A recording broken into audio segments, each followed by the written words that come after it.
안녕하세요. 원피스 도서관 원도입니다. 오늘 원피스 1001화 스포가 짤막하게 공개가 되었는데요.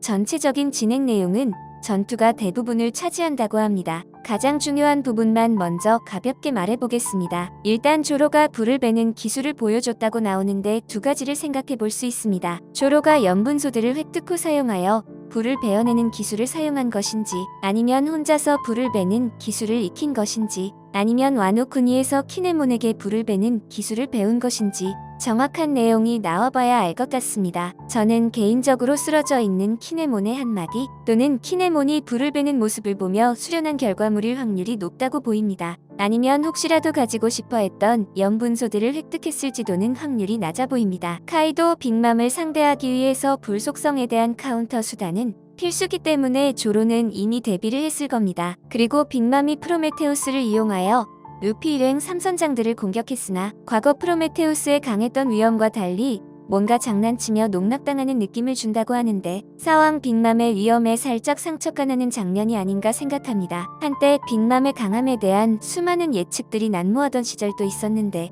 어쩌다 이렇게 표현이 되고 있는지 살짝 눈물이 납니다. 이제 조금 디테일하게 내용들을 분석해보겠습니다. 먼저 조로가 베었다고 나오는 불꽃은 과연 어떤 불꽃이었을까요? 일단 두 가지로 압축해볼 수 있는데요. 카이도의 보로브레스 그리고 빅맘의 프로메테우스입니다. 하지만 카이도의 현재 상태는 인간형의 상태를 유지하고 있기 때문에 카이도의 보로브레스는 상당히 확률이 낮다고 보입니다. 만약 카이도의 보로브레스라면 루피에게 레드록으로 공격당한 후 화가 난 카이도가 다시 용우 모습으로 변신했을 수도 있겠네요. 자, 그럼 보로브레스를 제외하면 빅맘의 프로메테우스만 남게 됩니다. 빅맘이 자신의 소울을 넣어서 직접 만들어낸 호미지죠. 과거 직매의 말을 인용하면 프로메테우스의 화력은 상당히 강력해서 웬만한 해적단의 선박을 통째로 불태울 수 있는 크기의 화력까지도 낼 수 있을 정도로 크기를 변형할 수 있다고 보시면 됩니다. 게다가 드래곤볼의 근두운처럼 그리고 제우스처럼 빅맘을 태우고 날아다닐 수도 있고 빅맘이 손에 두르고 불꽃 펀치까지도 날릴 수도 있는 다재다능한 호미지입니다. 더 소름 돋는 건 자연 그 자체의 속성을 가지고 있기 때문에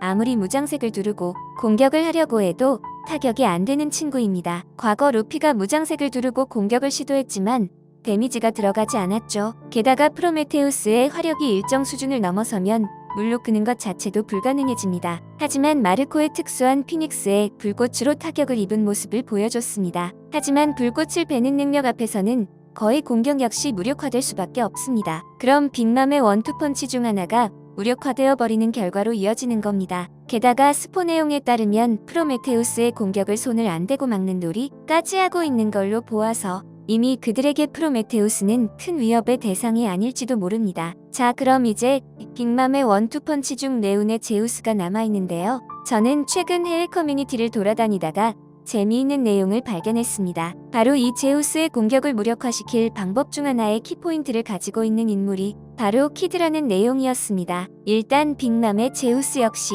빅맘이 직접 공들여 만들어낸 호미즈 중 한 명으로 이름에서 추측할 수 있듯 엄청난 네운을 이용한 공격을 합니다. 그 공격의 강도는 에넬이 사용하는 신의 심판급 위력에 견줄 만큼 어마어마한 파괴력을 보여줍니다. 자, 그럼 이렇게 강한 제우스를 키드가 어떻게 막아낼 수 있을까요? 키드는 자기력 자성을 컨트롤할 수 있는 능력을 가지고 있습니다. 자성의 능력으로 금속들을 끌어모으기도 합니다. 여기에서 중요한 건 전류와 자기는 서로를 끌어들이는 성질이 있다는 겁니다. 키드는 옥상까지 올라오는 과정에서 라이브 플로어에 존재하는 대부분의 고철들을 자신의 자성의 능력을 이용하여 어마어마하게 모아서 올라왔습니다. 이것이 코일의 역할을 한다는 게 중요 내용입니다. 그럼 피르침의 효과가 발동이 되어 제우스의 강력한 번개전기 공격을 흘려보낼 수 있다는 것입니다. 여기에서 만약 이걸 순간적으로 저장해서 다시 뿜어낼 수만 있다면 공격까지도 가능하다는 네타까지 있습니다. 하지만 여러분, 루피는 고무인간이기 때문에 애초에 전기가 통하지 않습니다만 다른 동료들에게는 전기 공격이 상당히 위험한 공격입니다. 그리고 제우스가 루피의 고무 성질을 알고 다른 동료를 공격한다고 해도 자기의 특성상 피뢰침 역할을 할 수 있는 키드의 발에 전기 공격이 떨어질 가능성이 크기 때문에 키드는 현재 옥상에서 상당히 중요한 인물의 포지션을 가지게 되는 겁니다. 이런 역할이 아니면 솔직히 키드가 옥상에서 보여줄 수 있는 퍼포먼스는 그렇게 많아 보이지는 않습니다. 여러분 과거 상황에 대한 환상이 가득하던 시절 기억나시나요? 그때를 추억하며 빅맘에 대한 이야기를 조금 해보려고 합니다. 위에서도 제가 빅맘에 대한 아쉬움을 표현했었죠. 아무리 나이를 먹었다고 하지만 지금까지 보여주고 있는 모습은 너무 실망인 것 같습니다. 커뮤니티 곳곳에도 기다리던 상황과 전투인데 긴장감이 없어도 너무 없다는 이야기부터 빅맘에 대한 실망감이 너무 크다는 말이 많이 나오고 있습니다. 물론 카이도 역시 마찬가지였지만 그래도 일단 아카자야고 남자를 몰살시켰기 때문에 잠시나마 타겟에서 벗어나 있는 상태일 뿐 카이도 역시 실망감이 변하지 않습니다. 빅맘은 나이가 이제 70에 가까워지고 있습니다. 원피스 세계관에서도 나이가 완전 많은 건 아니지만 이제 많은 축에 들어간 건 사실입니다. 빅맘이 처음 등장할 때를 기억하시나요? 5살의 나이로 어마어마한 덩치를 가지고 엘바프의 마을 절반을 날려버렸습니다. 카르멜 역시 자신이 이제까지 봐왔던 상품 중 가장 강력한 상품이라고 했을 만큼 떡잎부터 만렙 찍고 등장한 괴물이었습니다. 그리고 록스의 적단 당시의 강함에 대해서는 공개가 되지 않았지만 우리가 사왕으로 만났던 빅맘은 맷집 파워 순발력 모두 상상을 초월하는 모습을 보여줬습니다. 심지어 헤루석수가 불차고 있을 때도 힘이 죽는다는 느낌을 받지 않을 정도로 강력함을 보여줬고 3대 패기 역시 모두 가지고 있습니다. 물론 약점은 있습니다. 바로 배고픔입니다.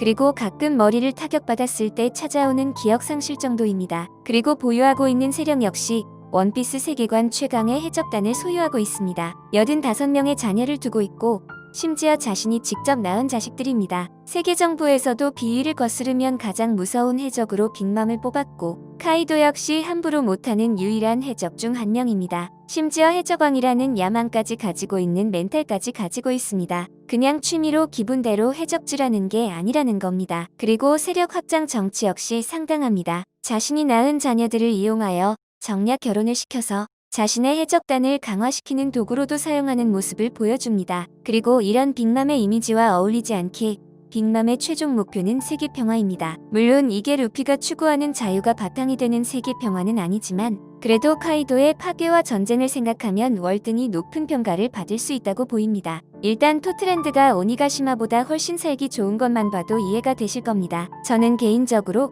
빅맘이 루피에게 패배하는 그림 자체는 상관없습니다. 루피가 주인공이고 새로운 신세계를 이끌어갈 강자이니까요. 하지만 이제까지 빅맘이 보였던 강함과 업적들에 납득될 만한 전투와 싸움의 결과를 기대하고 있을 뿐입니다. 제발 허무하게만 퇴장하지 않았으면 좋겠습니다. 오늘 준비한 영상은 여기까지입니다. 중간중간 개인의 생각도 들어가 있어서 보기에 많이 불편하실 수 있으실 겁니다. 그 점은 형님들의 넓은 마음으로 너그럽게 이해해 주시면 감사하겠습니다. 영상을 재미있게 보셨거나 재미없게 보셨거나 보다가 이게 뭐야 하셨더라면 구독, 좋아요 부탁드립니다.